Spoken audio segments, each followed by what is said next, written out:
Nay ni te hi ko la an her liang chi cha le moi na tem ni tin min nang ve la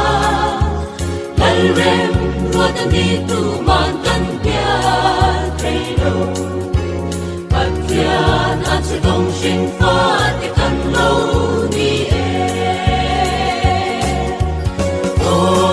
thi na lui pui kan dai kai ma chua ram ko hara dan loi phi kan du chi an sang run ma ma kan chol kun na chua thi ta tu ra an sia re ga pia to a an ram kan na kong sim kan so me lai ya shin fa ta na voi khat thi a chu si mo Krista ne na thi ta lui pui ka lo chu lao om pera ni ra kha pera lo ni e o thi na lui pui kan dai kai ma chua ram ko hara nyan loi phi kan nu chi wan sang run ma ma kan chol kun na chua thi na tu ra an sia re na piang to a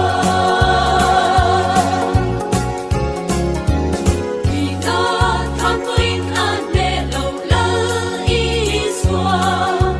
thi na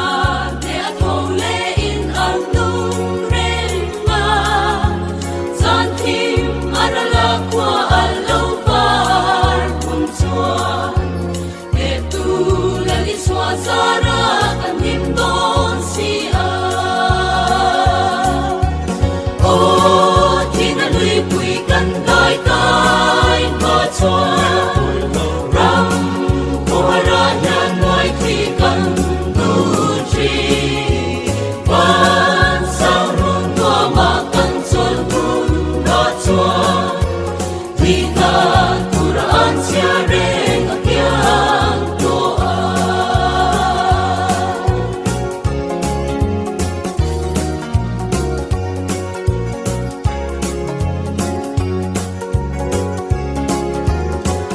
na chak le mun